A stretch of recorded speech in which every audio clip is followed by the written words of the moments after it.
Hey everybody, this is Les, aka Sister Slayer, here with the Bit Napper TV in conjunction with It Came From the Radio, and we are here at Cradle Con in Long Island, and I am sitting next to Walking Dead great Jeremy Ambler.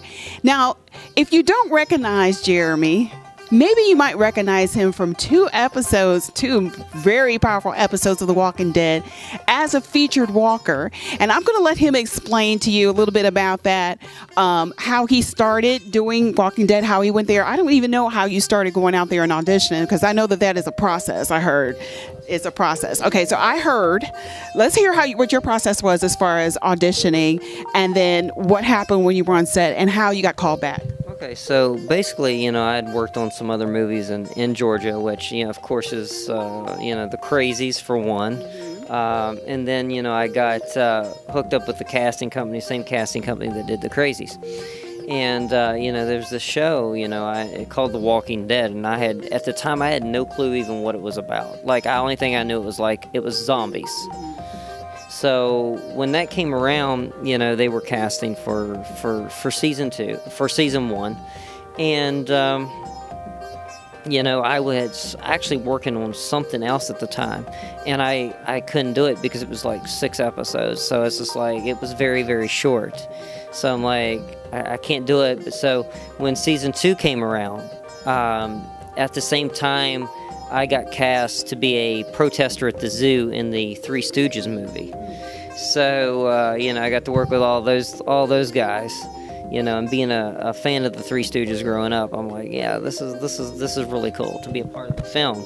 So I actually got to do that, and then the next day, they had actually said, well, come in while you're in town, come in and do zombie school. And, of course, it's a 3-hour workshop with Greg Nicotero. And basically, he rates you on a scale from 1 to 5. And you really never know what you're going to be, what you're going to be rated. You go in, you do the actions, the walk, just all that zombie, everything that has to deal with being a zombie, a walker. So, I did that, and, they said, well, thanks, we'll let you know what you're going to be doing. And wait a minute, so basically what they did is they actually they physically taught you how you should walk as a zombie, or... So much taught you, they pretty much went by what you could do physically. They watched what you could do, and then if there was anything that you needed, like, to work on, like, pretty much critique, then they would tell you. So basically, you came in there with your own physicality. You came in, you auditioned like anybody would audition for anything, and then they were like, "Okay, we think that's great. We can, adjust this or work on this," and then that's how it ended up happening. That you ended up so go ahead. Right. So it's a 3-hour workshop, and that's pretty much that's how it all came to be. And they had cast me for season 2, episode 1. And I was the co-leader of the highway walkers, where everybody's broke down on the highway, and everybody's hiding underneath the cars, and right before Sophia goes missing and everything. And then I was also on the finale. They called me back to work on the finale, where the barn, the barn is on fire, and the walkers overrun Herschel's farm and everything. And I was actually shot in the head by Jimmy, which was Herschel's grandson, right before he got eaten in the RV. So that was pretty cool. I'm the first one he actually shoots in the head. So I actually got to die on that one. So it's kind of fun. So how long does it take you to get in the makeup and everything? And it's a 2.5-hour makeup process. 2.5 hours. 2.5 hours. It actually seems like it's so much longer than that. The full work day when you work on the show, it's like a 12-13 hour work day. And if you go in, if it's a day shoot, you go in like 4:30 a.m. and you're like done by 8:30, 9 o'clock at night. If you go for a night shoot, you go like at 4:30, 5 o'clock in the afternoon, get out like 7 a.m. before sunup. So I heard y'all had some really grueling weather there too in Atlanta when you all were filming. It was really hot. It's always hot in Atlanta. Like when I worked on the show, it was 105 degrees. And then the finale, it was like 20 degrees. So you really you're either burning up or you're freezing cold. It's a place of extremes. Exactly. Wow. So now that you are, I would say, Walking Dead royalty and everything, given everything that's going on with the show, do you feel that the show is winding down? Do you feel like everybody's kind of losing the luster for the whole zombie phase, or what do you think is going on? Because I know some of the key characters are going to be leaving this year. What is your take on all that? Well, I don't know. That's kind of a tough question to answer. I know that it's, when I was on it, everybody was on the show. It was like having a second family pretty much. All the cast and crew were all wonderful people to work with. And, now that it's going to be in the 9th season, it is different. It is different. The characters are different. Some of them, with the addition to Negan, Jeffrey Dean Morgan, a lot of that is different than, what it used to be. But I feel like that the older episodes, the earlier seasons, are more so to say classic than what they are now. I know that the upcoming season is going to be a lot different, especially with Rick leaving, with Andrew leaving, and all that. And then I believe Lauren Cohen is leaving too. So it's definitely going to be different. It's going to be a different show with Norman Reedus, Daryl taking over. It's going to be interesting to see if they can pull all that off and how long it will actually go. But a lot of people ask me, would you go back on the show? Absolutely. I would love to go back and play a Walker, no matter what the situation is for the show itself.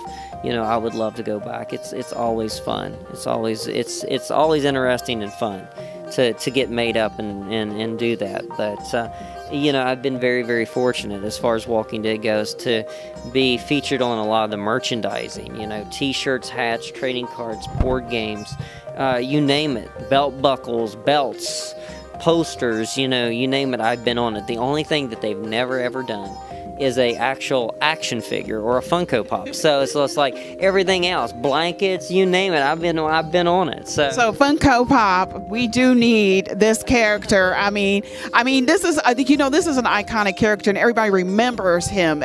People talk about this. This is like blogs are made about this particular the zombies that he's portrayed. So we want to see that. I would buy it definitely. So I know you also direct too. You do some directing.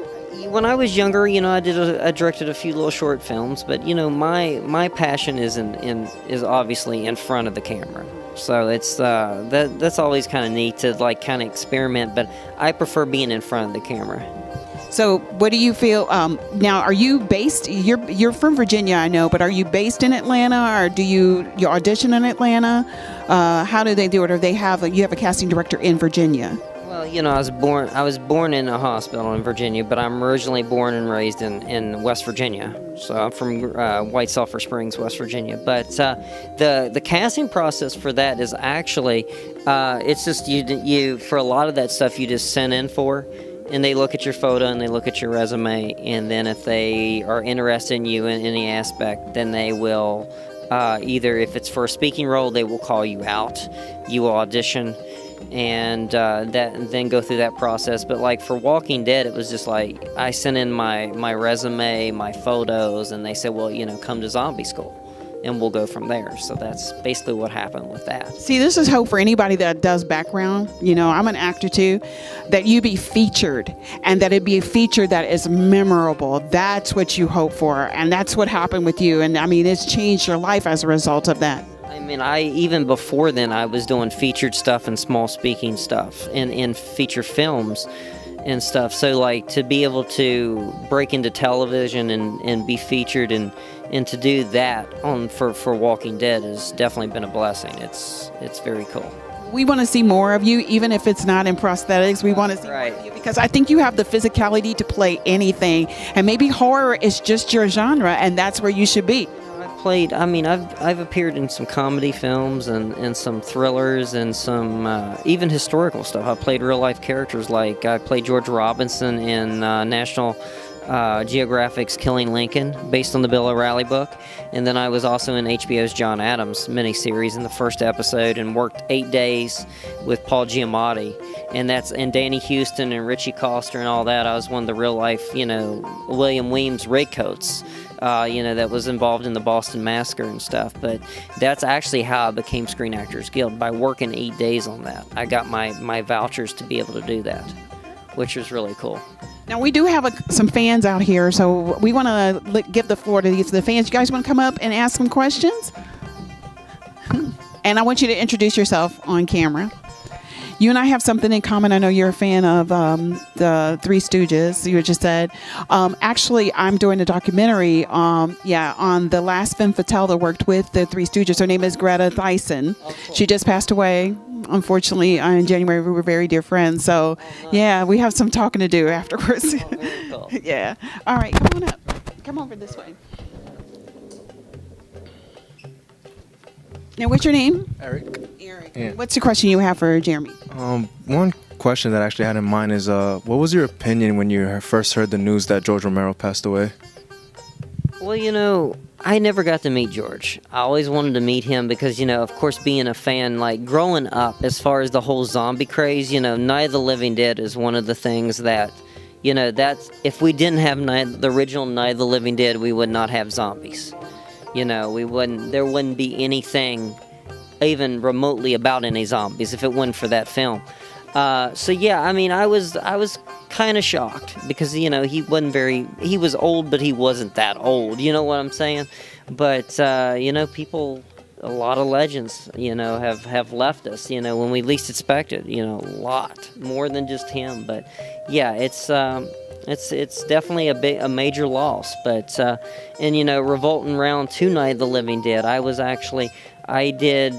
played the main zombie that attacks Barbara and kills Johnny, like in the stage play of Night of the Living Dead. So it's like, and I actually have pictures in my album, like 2 photos from that, of me reaching through the window trying to grab Barbara, and then me and Johnny as the zombies through the window and stuff. But yeah, so like, I'm definitely familiar with the whole zombie, Night of the Living Dead, Dawn of the Dead, Day of the Dead stuff, and it's so crazy because a lot of us Walking Dead guys, we are friends with a lot of those original actors from those films, like a lot of the zombies from Dawn of the Dead I'm friends with, and then even, like I say, Judith O'Dea and people like that from Night of the Living Dead that's still around. I'm friends with those guys and stuff, and I'm actually in a kind of like a sequel to Night of the Living Dead, also called Night of the Living Dead Genesis. And Judith O'Dea, the original Barbara, is actually in that, and I'm a mental patient and a zombie, which they call us ghouls in that. So that'll be coming out sometime. So yeah. Another question? Yeah. Since you were a zombie in The Walking Dead, did you ever think you were going to eat, like, some character in the show, or? That basically, as I've learned as it's went along, like from talking to other walkers that have actually did that, when you get cast, they actually, if you're going to be doing something of that nature, they tell you, like, before you go on set, that you're going to be doing that. Like, especially for, like, the main characters. I know that some of the ones that ate Jimmy in the RV, they just picked them on set. Like, they're like, we want you.